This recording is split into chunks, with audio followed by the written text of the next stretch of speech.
En los últimos años, ciertos próceres y fechas de la historia argentina comenzaron a desmistificarse. Se conocieron secretos de las vidas privadas de personajes como San Martín, Belgrano, Moreno, y hubo otro tipo de acercamiento a aquellos días patrios. Hoy, en Rayos X, el Día de la Independencia, verdades y mentiras del 9 de julio. Hola, buenas noches, y aquí en Rayos X, mañana es 9 de julio, queremos tratar el tema con esta oleada que viene un poquito hoy en día, que es la desmistificación de la historia, nuevas cosas que vemos. Algunos decían la historia que sale en Villiquen, esa es la que nos contaron, o la que nos contaron en las aulas, no se parece demasiado a la que efectivamente ocurrió. Y para hablar de esto, de verdades y mentiras del 9 de julio, estamos con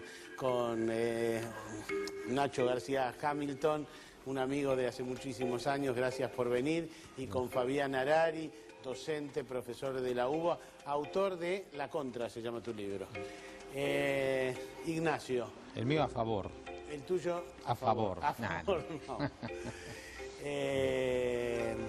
Ignacio, que ha escrito libros sobre San Martín, sobre Sarmiento. Ignacio, en concreto, ¿qué le podemos decir a la gente hoy? ¿Qué mirada hay sobre el 9 de julio? Fue una declaración, como dice la escuela, es decir, fue una declaración de independencia en el peor momento de la situación hispanoamericana, porque prácticamente el Río de la Plata era lo único lugar donde la revolución emancipadora, es decir, en contra de España, se mantenía viva. Y fue un acto de coraje que tuvimos los argentinos en ese momento, además de ser la primera reunión nacional, porque el 25 de mayo era un hecho local de Buenos Aires, en cambio en Tucumán estuvieron representadas casi todas las provincias. Fabián, ¿qué mirada tenés sobre el 9 de julio? Es un aspecto menor de un congreso que fue un fracaso. Ajá. Con diputados digitados, escándalos, por ejemplo, Juan Martín de Pueyrredón, hacendado de Buenos Aires, diputado por San Luis. Ajá. Fue una reunión de sacerdotes, hacendados, comerciantes, saladeristas, que se elegían entre ellos, donde se excluyó a una parte importante de las provincias. No fue Corrientes, no fue Entre Ríos, no fue Santa Fe y no fue la Banda Oriental.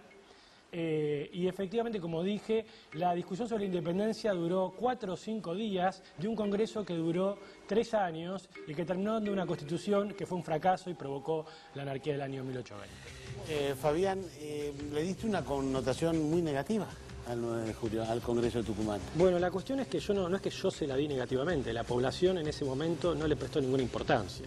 Si uno repasa las memorias de los protagonistas de la revolución, y de los historiadores, el 9 de julio casi no tiene ninguna importancia. Voy a decirlo más, la independencia hasta 1835 se festejaba el 25 de mayo. Es Rosas, el que obviamente necesita orden, es el que instaura la división entre 25 de mayo y 9 de julio.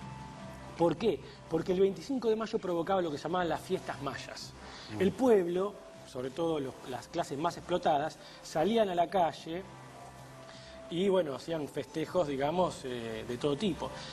En mayo de 1810 hay una independencia de hecho. Si yo agarro a la autoridad española, la pongo presa, agarro al máximo tribunal colonial, que es la audiencia, la pongo presa, la embarco a España, no reconozco al virrey, emito moneda, tengo mis símbolos nacionales y hago una guerra que se declara en el mismo momento del 25 de mayo de 1810, se declara la guerra contra las autoridades coloniales, ya la independencia es de hecho. Nacho, ¿vos Sí, lo ves tan negativo o tan intrascendente de alguna forma? ¿Crees que todo se hizo el 25 de mayo?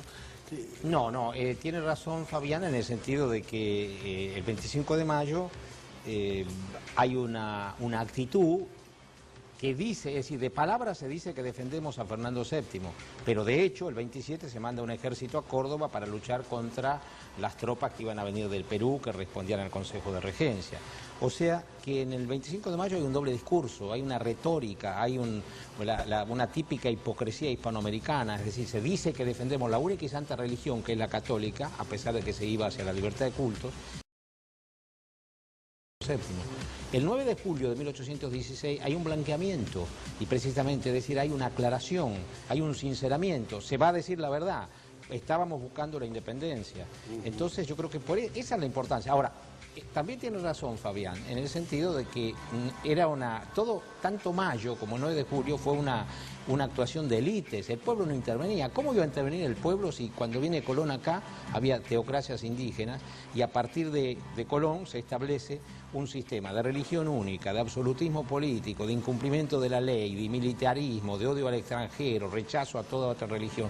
No había ni la menor participación del pueblo en los asuntos públicos en los 3 siglos coloniales, ni tampoco hubo una economía competitiva. Todo arranca en Mayo, que entre paréntesis Mayo es también una rebelión fiscal, como fue la rebelión de Tupac Amaru de 1780, que algunas personas, y yo entre ellos, yo considero que es un antecedente, ¿no? Fue una rebelión fiscal contra la aduana, contra el aumento del impuesto de alcabala, que era el impuesto a las ventas, que se aumenta del 4 al 6% y se levantan 100.000 indios con Tupac Amaru.